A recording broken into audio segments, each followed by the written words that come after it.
Assalamualaikum dan selamat sejahtera. Nama saya Nur Aina Farzana binti Kamal Zaman dan nombor matrik saya E2023103179 dan hari ini saya akan membuat pembentangan e-book tentang perbandingan kurikulum Malaysia dan luar negara, iaitu perbezaan kurikulum standard prasekolah kebangsaan dan juga kurikulum high school. Saya akan membentangkan 4 elemen dalam setiap kurikulum, iaitu kemahiran, strategi, tunjang dan juga penilaian, serta membuat perbandingan seperti kelebihan dan kekurangan setiap komponen. Pertama, KSPK merupakan standard kurikulum prasekolah kebangsaan yang digubal berdasarkan prinsip amalan bersesuaian dengan perkembangan untuk melahirkan insan yang seiman dari segi intelek, rohani, emosi dan jasmani berasaskan 6 tunjang. Manakala bagi kurikulum high school, kurikulum ini dikembangkan oleh David Weickert dan merupakan tempoh keemasan bagi perkembangan kanak-kanak. High school menggunakan proses yang dirancang dengan teliti dengan merancang, membuat dan reflect. Dalam setiap pembelajaran terdapat perlibatan guru dan juga kanak-kanak. Untuk elemen yang pertama adalah kemahiran. Bagi kemahiran KSPK terdapat dua, iaitu kemahiran abad ke-21 dan kemahiran berfikir aras tinggi. Manakala high school mempunyai kemahiran pembelajaran aktif yang bermaksud guru dan juga kanak-kanak terlibat dalam setiap aktiviti pembelajaran.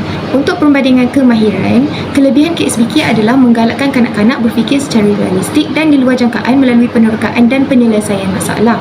Manakala high school, kanak-kanak menjadi lebih aktif dengan memilih setiap pembelajaran mereka. Kekurangan KSPK pula, kemahiran berfikir aras tinggi akibat membuat kanak-kanak kurang memahami pembelajaran dengan jelas. Manakala high school, amalan murni tidak diterapkan dalam kemahiran kurikulum high school. Elemen yang kedua adalah strategi.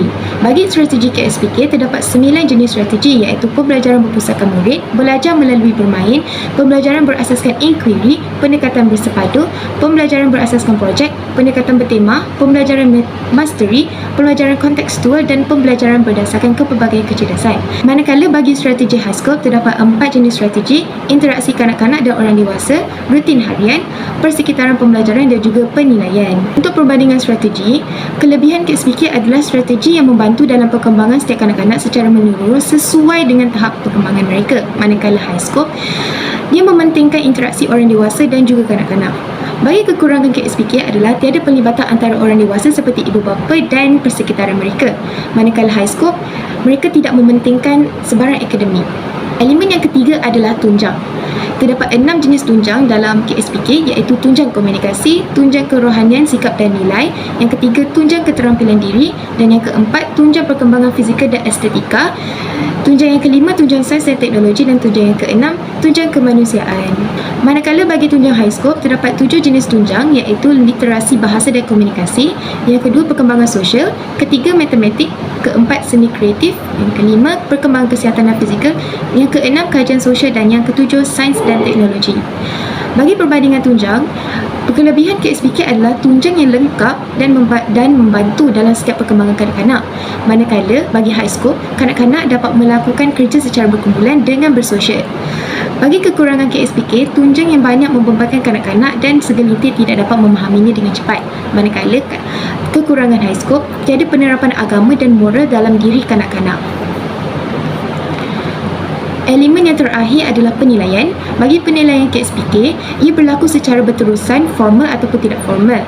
Mereka melakukan penilaian secara holistik, prinsip inklusif, autentik dan juga setempat.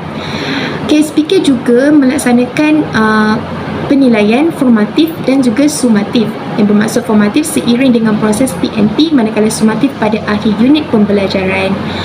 Bagi penilaian high school, mereka melakukan pemerhatian interaksi aktiviti kelas berkumpulan kemudian direkodkan sepanjang tahun serta catatan pemantauan anak prasekolah atau Child Observation Record COR yang membantu dalam menilai perkembangan kanak-kanak. Bagi perbandingan penilaian, kelebihan KSPK adalah proses penilaian yang berlaku secara berterusan dan tersusun serta memastikan kanak-kanak melepasi standard pembelajaran. Manakala bagi high school, penilaian perkembangan yang diukur secara holistik dan mengikut tahap kanak-kanak.